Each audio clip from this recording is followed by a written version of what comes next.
Thank you for attending our presentation, Bridging the Harm Reduction Training Gap, Addressing Clinician Preparation for Harm Reduction Psychotherapy. This module is presented by Laura Jones and Seth McKee, master's students at Metropolitan State University. Our presentation is intended to enhance the preparedness of clinicians to practice harm reduction psychotherapy and is the culmination of our intensive research, survey, analysis, and collaboration. Thank you for joining us. Designed for educators, trainers, and supervisors, the purpose of this module is to identify challenges and opportunities in preparing clinicians to practice harm reduction therapy. This presentation is grounded in research and analysis of a survey conducted with clinicians across Minnesota. Our goal is to provide practical recommendations and strategies that can be integrated into educational and training programs to expand access to diverse treatment modalities and approaches in Minnesota. In this module, we will cover three main objectives. First, we will review the attitudes and experiences of clinicians in Minnesota based on our survey data. Next, we will identify the key barriers and opportunities in practicing harm reduction psychotherapy as identified through our survey. Finally, we'll offer practical recommendations for the support and training needed to effectively implement harm reduction techniques in clinical settings. Our goal is to provide a clear, actionable roadmap for enhancing clinician readiness to practice harm reduction therapy in order to expand access to quality, individualized, and person-centered care. In 2021, a staggering 46.3 million people met the criteria for substance use disorder, underlining the widespread impact of SUD in our communities.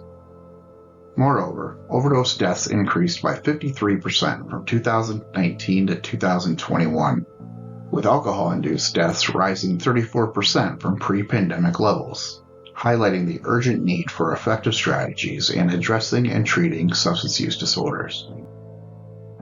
Out of the millions grappling with substance use disorder, only 6.8% received substance use treatment last year. The primary reason, cited by 36.7% of those who needed but did not seek treatment, was, quote, not being ready to stop using, end quote. This points to the limitation of United States substance use disorder treatment services, which predominantly focuses on abstinence, often deterring individuals who are not yet ready to cease all substance use.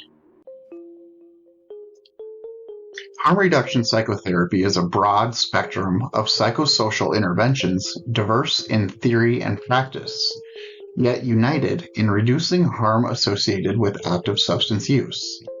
It doesn't necessarily view abstinence as the goal for every person who uses substances, focusing instead on minimizing negative impacts and accommodating individual needs. We conducted a survey to delve into the intricacies of harm reduction psychotherapy in Minnesota. Our focus was on clinician attitudes, experiences, training, and needs. The primary purpose was to identify and address the gaps between harm reduction theory and its application in clinical practices. The outcomes provide valuable data to inform and improve the integration of harm reduction strategies in clinical settings. Our Mixed Methods online survey, distributed via professional groups and emails to treatment and mental health agencies, included both Likert scale and open-ended questions. We received responses from a diverse group of 111 participants, including LADCs, LPCCs, and other mental health and substance use disorder clinicians, offering a comprehensive view of harm reduction psychotherapy across different professional contexts in Minnesota.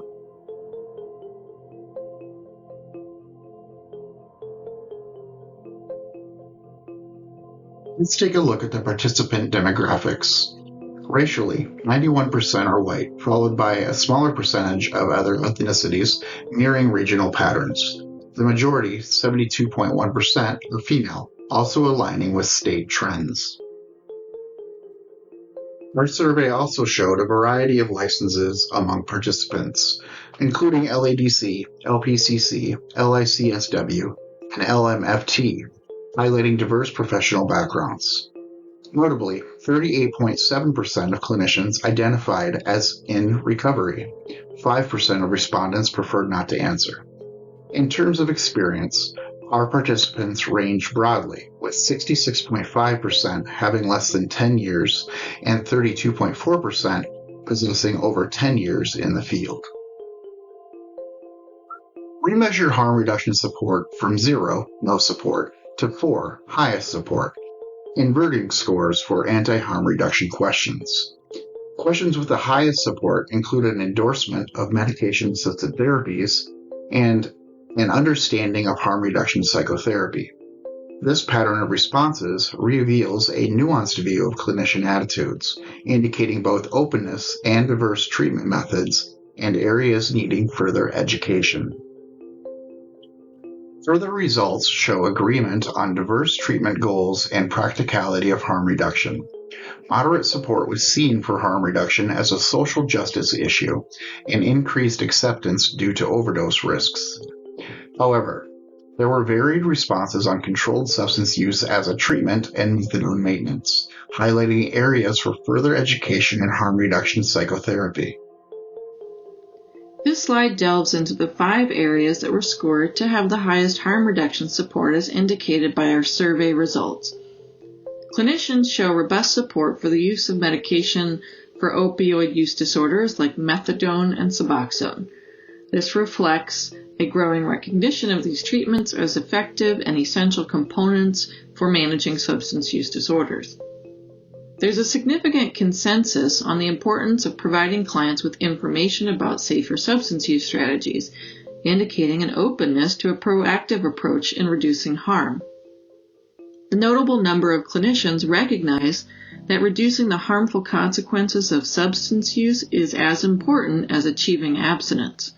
This marks a shift from traditional abstinence-only models to one that is more inclusive of diverse treatment goals.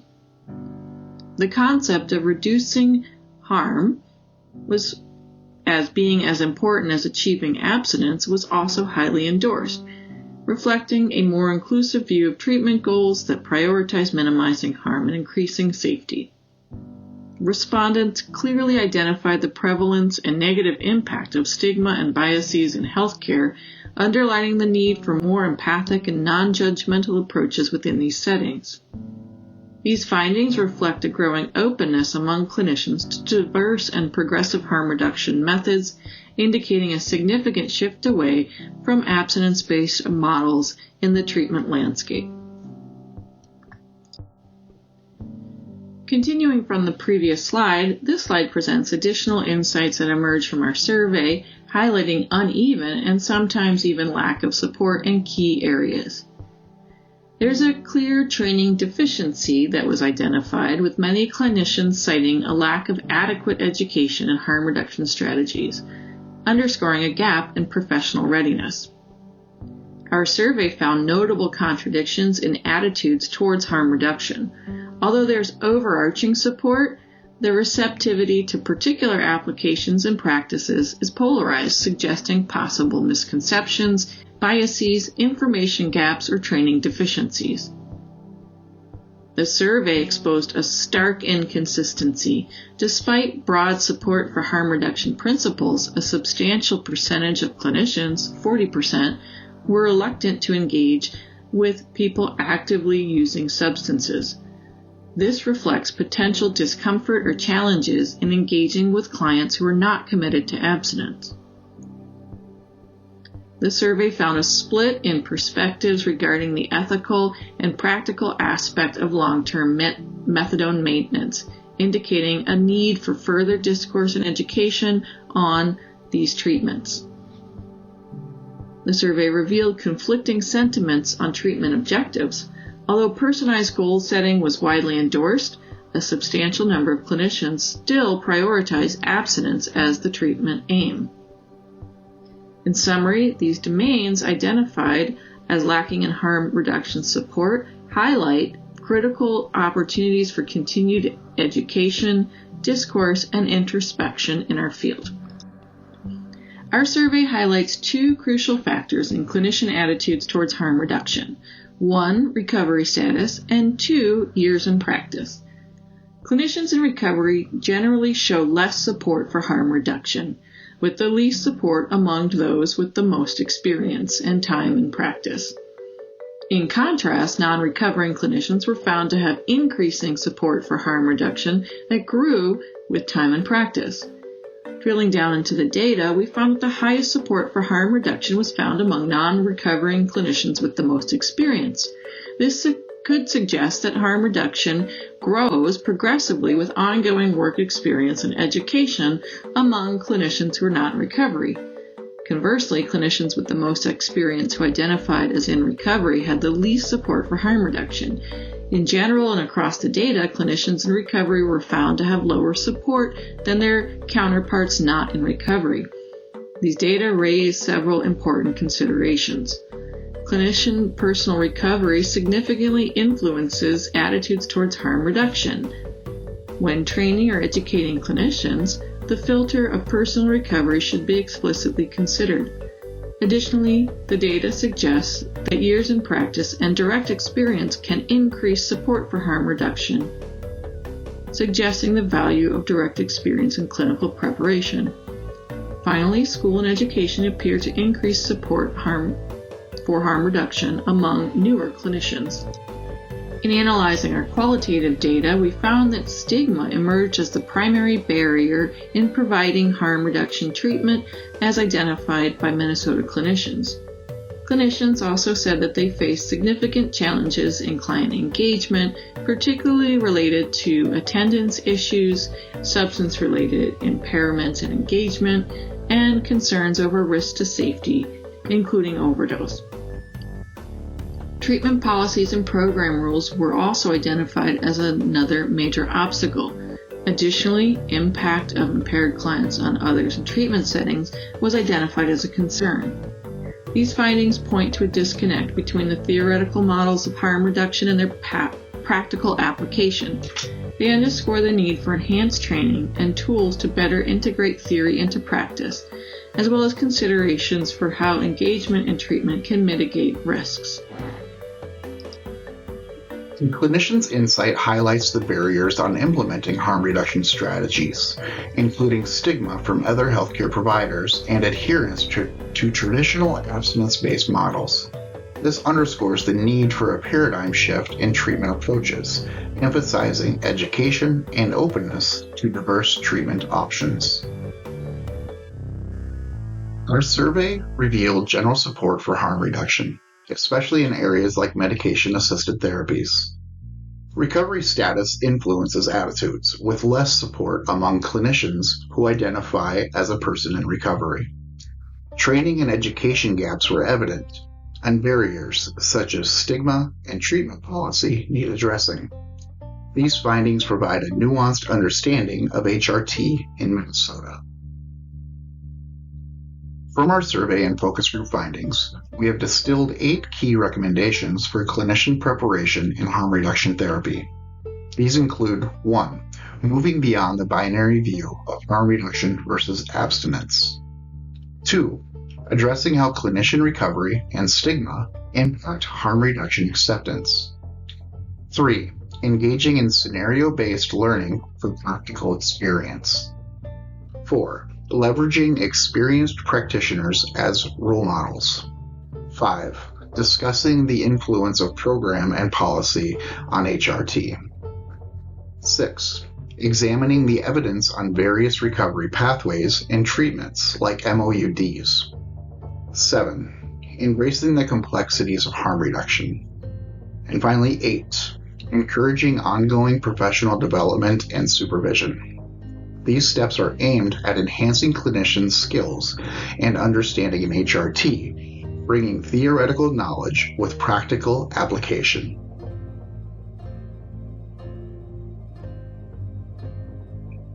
We challenge the traditional binary view of substance use treatment and promote a nuanced understanding of harm reduction as a spectrum of approaches. Clinicians are encouraged to engage in open discussions, broadening their perspectives on diverse treatment options and acknowledging each individual's unique journey in treatment. We emphasize the need to explore how clinician recovery status and biases towards people who use substances and alcohol impact harm reduction acceptance.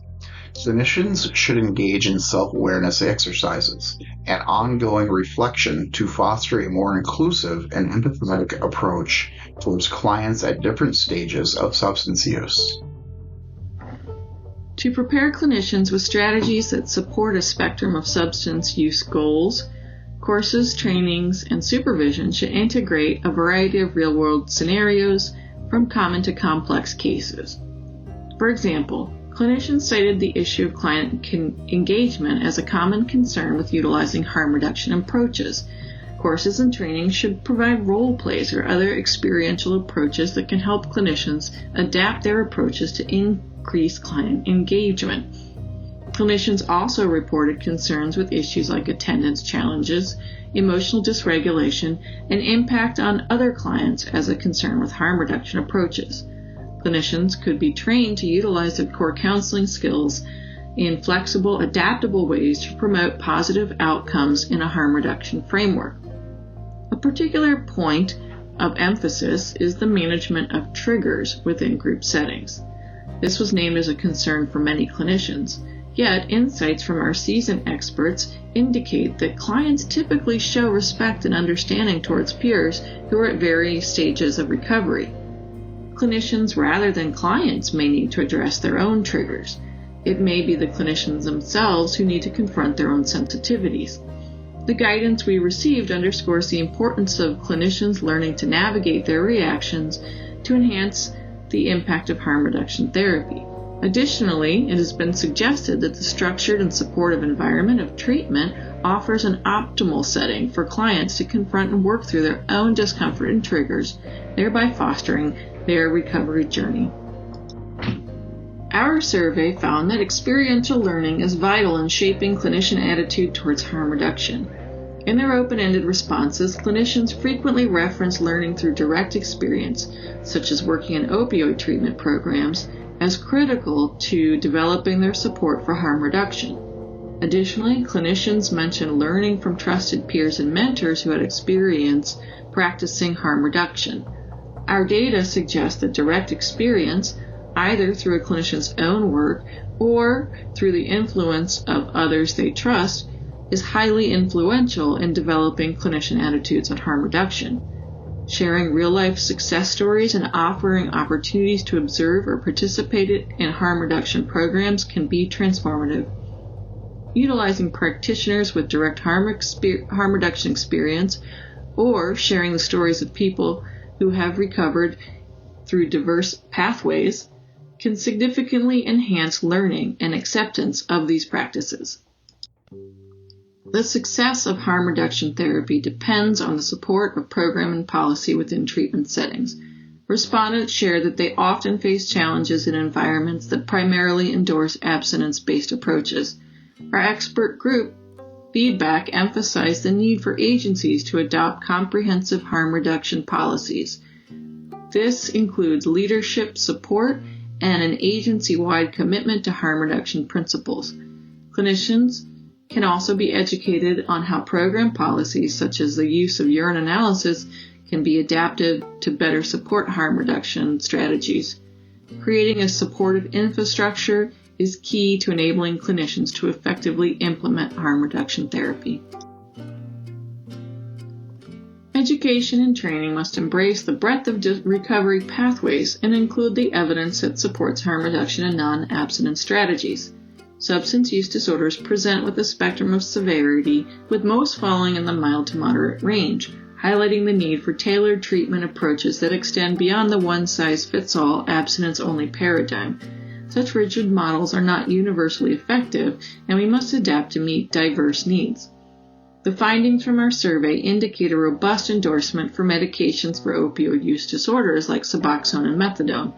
However, we found a notable hesitancy regarding long-term maintenance on methadone. Open-ended responses revealed concerns and posed questions regarding the management of clients displaying symptoms related to methadone stabilization. This signals a necessity for ongoing education about the evidence supporting such treatments. Clinicians should engage with comprehensive research that scrutinizes the effectiveness of various treatment modalities. Our literature review revealed that non-abstinent recovery is more prevalent than commonly believed. Clinicians would greatly benefit from exposure to alternative perspectives on recovery, such as those documented by the National Epidemiological Survey on Alcohol and Related Conditions. This knowledge could significantly broaden and enrich our understanding of successful recovery journeys. Harm reduction treatment requires embracing the complexities of substance use disorders and the importance of personalized, nuanced recovery and care. Clinicians need to be adept at balancing the challenges and advantages of harm reduction. This includes understanding ways to minimize potential risks such as safety, as well as appreciating the benefits of tailored care plans that keep clients engaged at any stage of change. Training should empower clinicians to make informed, sensitive assessments for each client, respecting their unique journey and stage of change in the treatment process. In open-ended responses, clinicians frequently cited the need for ongoing supervision and training in the practice of harm reduction therapy. Clinicians should be actively encouraged to engage in continuous training and become part of consultation and supervision groups. This fosters a culture of lifelong learning and collaborative growth. Additionally, establishing connections with mentors and experienced peers can provide invaluable guidance and support.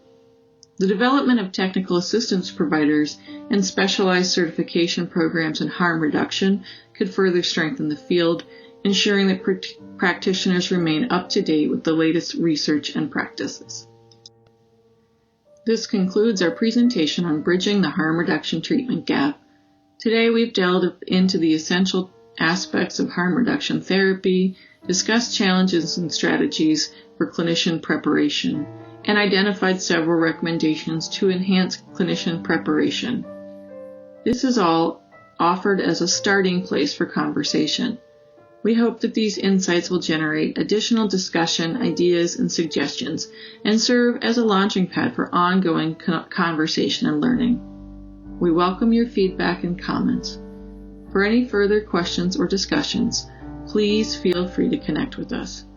Thank you for your participation. Your dedication to this field is greatly appreciated.